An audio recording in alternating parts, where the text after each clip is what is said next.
There it is. There it is, right there. So we finally got, that doesn't, there it is, okay. I was gonna say, that doesn't feel like it. Damn.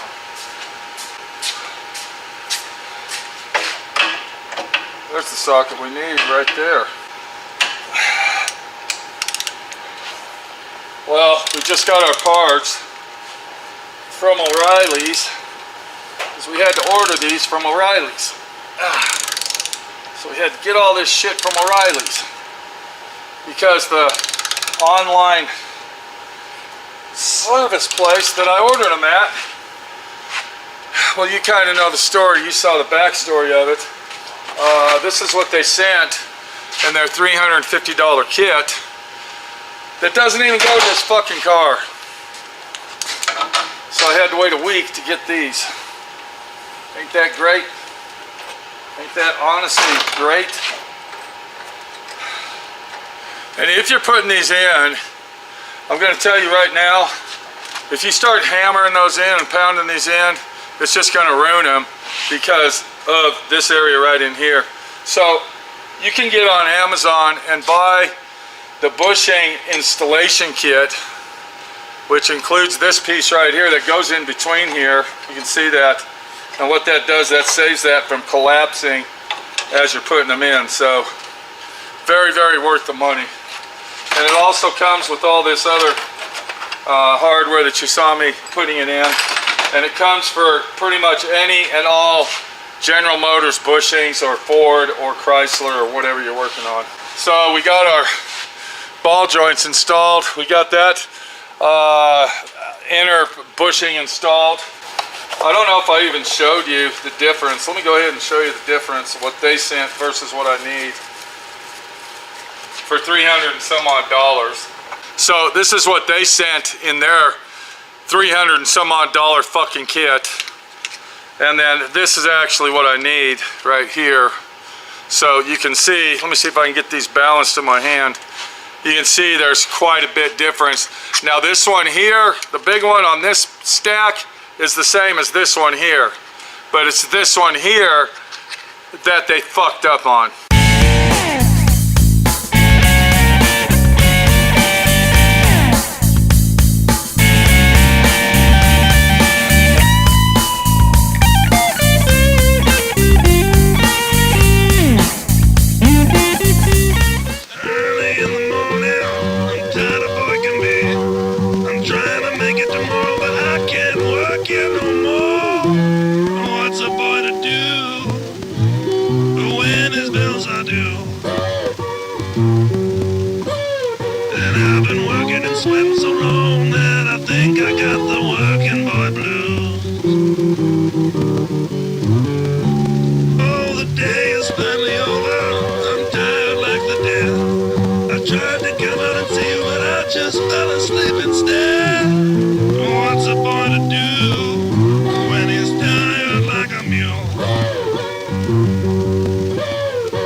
So the Chevelle's coming along nice.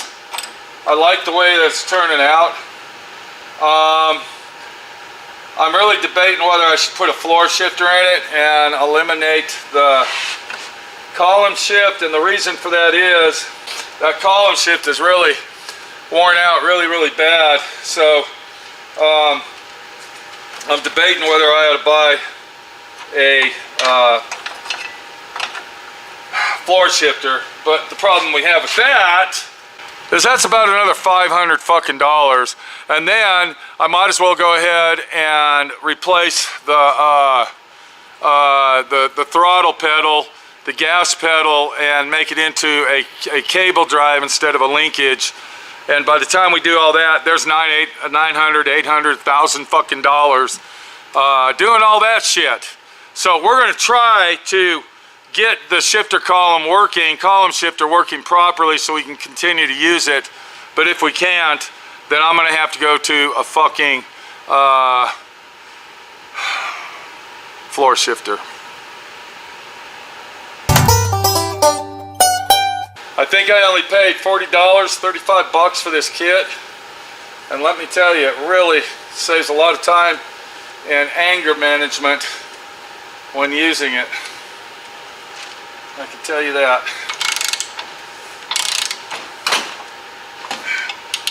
As long as the piece won't come out of the vise, you're in good shape.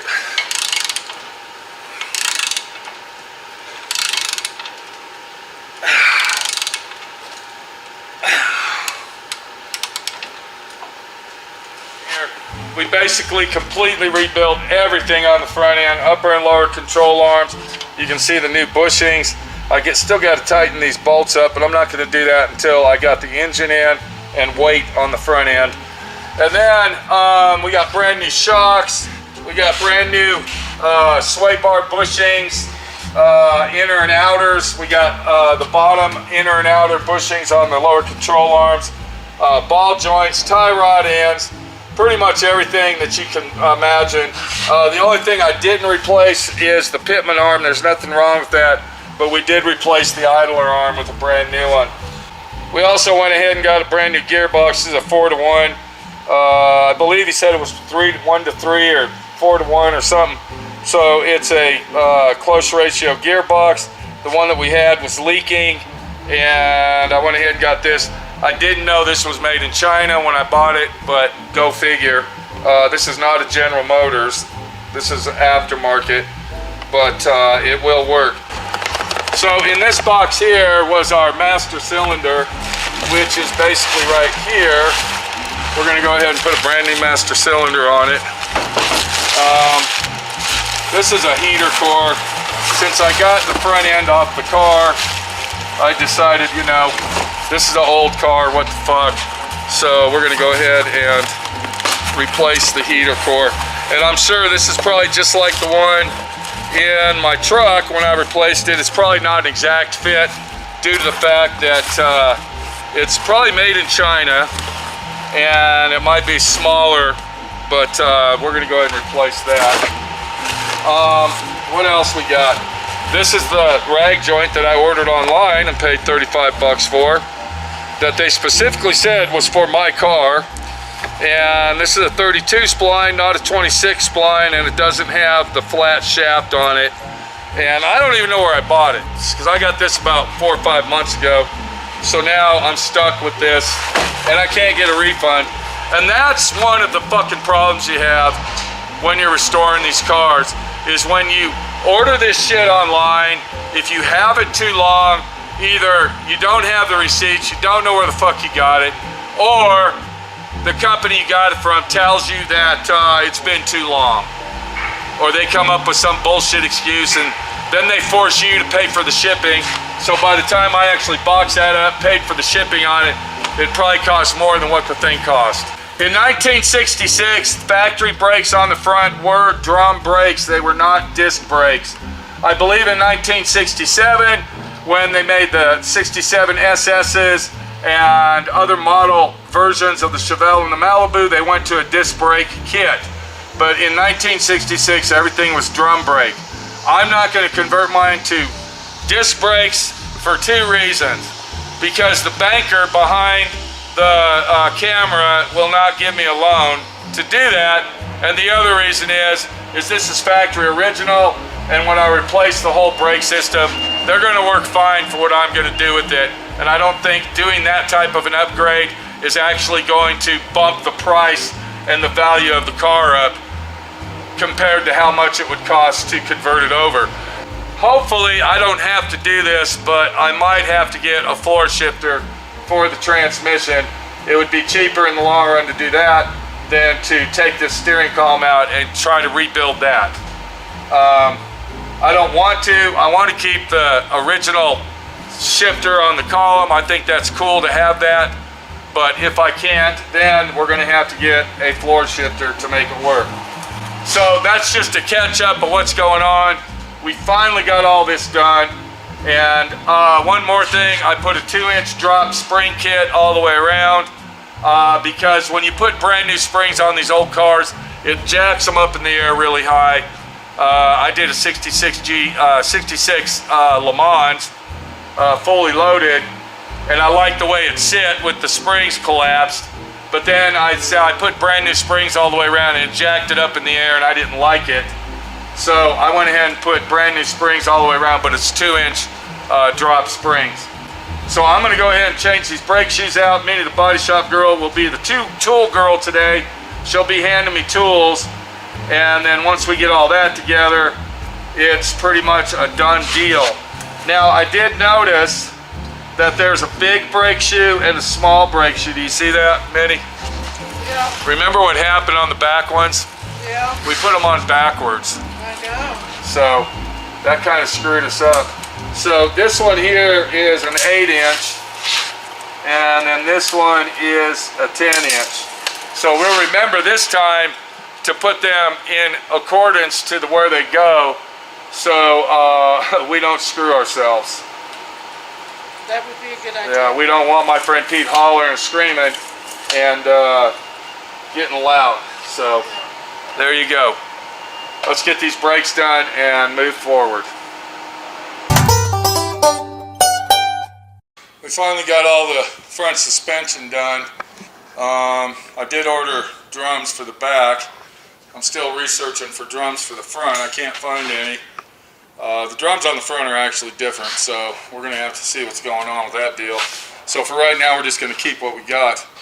But the suspension is done, and the next thing that I'm going to do is put body mount bushings on the body between the frame and the body. I found out when I got up under there, several bushings are actually missing. They're not even on the car. And if you really look at them close, they're rotted and collapsed. So we're going to go ahead and replace those. But we ran into an issue inside on the front. It has big square nuts. This is a normal common thing on these cars. And when I try to get the bolt off of the nut, it won't come off. So what I'm going to do is I'm going to tack weld that onto the body so it'll hold it.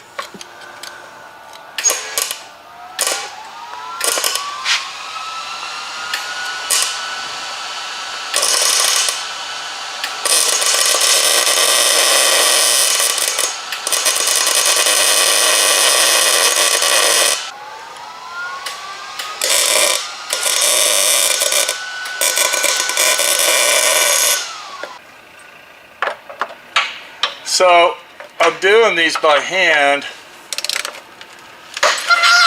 and it feels like it's coming out. Can you go up there and see if that's moving? I think I thought I spot welded it, but I want to make sure.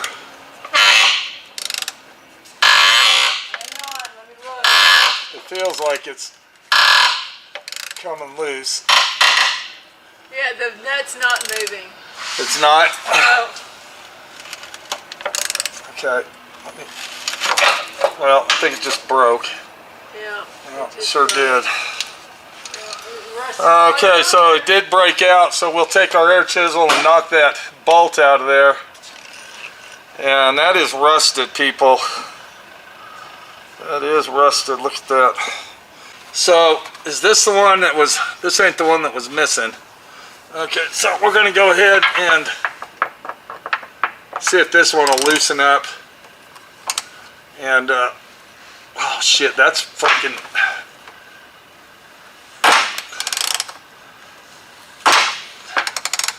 I don't know. I don't think we're not doing this. Fuck that. Fuck that shit, man. Okay, I've came to the conclusion that this is a budget build, and I'm not doing it. I'm not taking them out. It seems like they're pretty much all rotted and rusted. This one won't even loosen up, and that's really odd because the 71 that I did, the 71 is from Pittsburgh, Pennsylvania, and those ones came out with super easy. This is a Colorado car, and these ones are giving me hell, and I ain't doing it. I'm gonna go ahead and contact the company I bought the kit from, get me a refund on that, and we're gonna leave the body just like it is.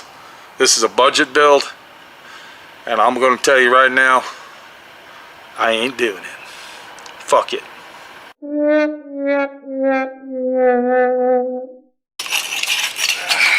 on, bitch. God, this thing's fucking rotted on here. There it is. I got silicone glued on here like super glue. All right, come on. I got that one fucking, there it is. Okay. Pull that off. All right, there's our chrome. We don't want to mess that up. That's 1966 stainless steel. And we want to make sure we take care of that. Now, I can already see we're going to have to replace these. That's not rotted through up here, which is good. I thought we were going to have rust up there. Here's one of these clips. Let me go ahead and show it to you. Of course, when we put them back on, we'll be screwing them on. Were they riveted on now? Well, they had factory little clips that popped on. So we'll be replacing all those, but look at the silicone they put in here. And if you come over here, look at this Dutchman panel. This is just full all the way from up there. Look at that, watch. Let me get that out of there. So, let me see, where's that? There it is, come on. Come on, bitch. Oh, you bastard. Look at all the dust in that. You see all that dust? Yeah. Look at this right here. Here's the factory butyl. I'll go ahead and pull that out and show that to you. And this is what caused these cars to rust, this stuff right here. Because they didn't have, back then they didn't have urethane glue. So what they had is this stuff here. It's called butyl. Okay? And this is before they had rubber that went around the windows. They decided what they did is they took the butyl and then they put it inside the window tray, put the glass on, and the thing that held the glass in is this right here. The butyl had nothing to do with it. The only thing butyl was for is to seal it up so water wouldn't get in it. That's it. So when the butyl rotted out and dried up like this right here, of course, naturally water would go down into the chrome, and sometimes it would settle up in here, but most of the time it would roll down and then settle down here, and that's why you got all this. Yeah. Now, this is the other kicker on this vehicle. They don't make a Dutch panel for a 4-door car. They only make it for a 2-door. So what we're going to have to do, and I'm going to take this glass out. This is tempered glass, so we got to be careful. I'm sure to replace this costs hundreds of dollars. But what we got to do is we got to take the 2-door and graph it into the 4-door. And so we'll probably come up here and cut this off, and then that way we can keep this factory, if you can show them over there. That way we'll keep that factory line.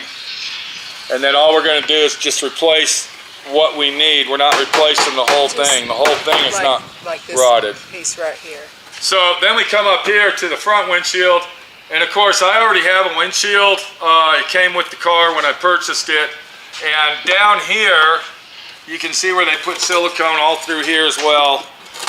Okay, and inside we're going to look at that when I take the dash off. This piece is rotted. The little valley where the glass goes, it's rotted out. And so we're going to have to fix that, but it's kind of hard to see now. But when we get to it, we get to it. So I'm going to go ahead. Are you saying that these glasses, these windshields, back windshields, are probably not the original? I never said that. Well, Who said that? Well, why would they silicone them in? Because I told you, if you were listening, camera person, butyl rots out. It dries. Oh, got it. Water gets up here. The butyl is no good. The only thing holding the glass in is the chrome that is on the clips. Got it. So they just squirted some silicone in there to replace the Exactly. They just squirted it in there to stop it from leaking inside the glass. Got it. I was confused. Wow. So we're going to be extra careful with this chrome. And one more thing, I want to go ahead and explain to everybody. This is not a rotisserie high-end restoration on this car. I don't have that type of money. I don't even know how much money I've already spent. We're going to actually get the receipts out and make a file. One more thing I'm not going to do is, do you see this chrome right here? Do you see how nice it is? Look at how nice. Man, that chrome is nice. There is not one dent in it. I am not going to remove this off of the vehicle to paint the car. We are going to leave this on here because I'm not going to get anything chrome plated. Look at this chrome here. This is beautiful. Look at the wing window chrome. Very, very nice. Even the stainless here, excellent condition going around. Now we will be removing this piece. I'll possibly take the wing windows out because I'm going to have to replace the seals anyway. That stuff is no good. Another thing we got is the felt channel, which is right here, the felt whiskers, That stuff's window no good. scrapers. We might have an issue with that. I don't know if they actually make it for a 4-door hardtop. I know they make it for a 4-door post, but if you add the post to this, that takes approximately an inch off each side, 1.5 inches. So we'll have to see what we're going to do with that. We might just leave those in there. Once again, I'm going to go ahead and say it again. This is not a high-end restoration. I did the bottom of the car. I did the rear suspension. I did all the front suspension on it. And I am only getting this to the point of being a beautiful car that I can take to the car shows and enjoy. You got to watch your P's and Q's, and you got to know what you want to do with the car from the beginning, because you can really spend a lot of money on these. Am I right? Oh yeah, the sky's the limit. Yeah, the sky is the limit when it comes to these. They start out as paint jobs, and they end up as off-frame restorations. So really watch what you're doing. And if it becomes to the point that you took your car to get painted and it ends up like this, you better hope and pray that you took it to somebody that you can really trust with your vehicle. Because when you get into it in this big and really start digging in and doing a job like this, what happens is the body shop starts overcharging you to do stuff. They start adding parts that probably aren't going to be replaced. They just say they replaced it, am I right? Sometimes. And it's very easy to fall into the category of you're going to get ripped off and screwed by a shop that doesn't really give a shit about you. So you need to watch out what you're doing. Inside this box is the bushing kit that I purchased for my 66 Chevelle and the bolt kit. I'm not going to do it, so naturally I want to get my money back. I called them up. The first thing they told me, there's a 25% restocking fee. Now how much that is, I don't know, because I don't even know how much I paid for these. But 25% to open a box, take the parts out, walk 10 feet to a shelf, and put them back on the shelf. They're going to charge you 25%. Another thing is, I have to pay for the shipping. The reason I got them on this shelf, this is my eBay shelf. This is stuff that I sell on eBay. These are going to be on eBay for sale because it was $37.50 UPS to send this back to this company, which is Ground Up Motors. One more thing I want to tell you, and here you go, here's your outside repair facility. I had a vehicle in my shop, I was restoring it, and I wanted to get the glass taken out. I called the local glass company up. They told me it was going to be $175 an hour, minimum 1 hour, and it was going to be $75 service fee to drive over here to take the glass out. I was shocked. First of all, the windshield on the other car looked just like this one, broke. It was already broke, busted, and the back glass, the only place it was glued was right here in the corners. Remember that? Yeah. To ship it out here so I could continue to work on it. 10 or 15 minutes later, I was so shocked, I called him back. I said, hey, were you serious? Oh yeah, I'm serious. That's how much it costs. If you want to do it, that's what we're going to do. If not, I got other stuff to do. I told him, buddy, I ain't even fucking with it. I got it on Amazon. I used to have one of these. I got it on Amazon. I ordered one of these. It was like $6. And I'll take the glass out myself. I don't need your fucking help. You got to watch out for outside repair people. You got to watch out for restoration shops. You got to watch out for online sales. You just basically got to watch out. We're going to paint this the exact same factory original color. The one thing I don't like is I don't like the black interior. I'm not a black interior person. But these door panels, they possibly will clean up. What do you think? I don't know. They might clean up. Maybe. It depends on how much new ones are. The price of the new ones is really going to tell us if these are going to clean up good or we're going to replace them.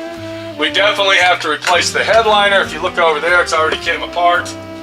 And that's a shame because it really looks nice here. This is a factory headliner. Too bad Minnie, the body shop girl, couldn't get out here and sew that together, but that's probably impossible. Not what I can do. I decided I'm not going to put the engine and transmission in yet. We're having issues with the steering column. I don't know what I'm going to do about that. I do not want to put a floor shifter in this car. I want to use the shifter on the column, but we got to figure it out and see if we can get it to work properly. I don't want to put the engine and tranny in yet until after I do all the rust repair and the body work. So let me get this glass out and we'll go from there.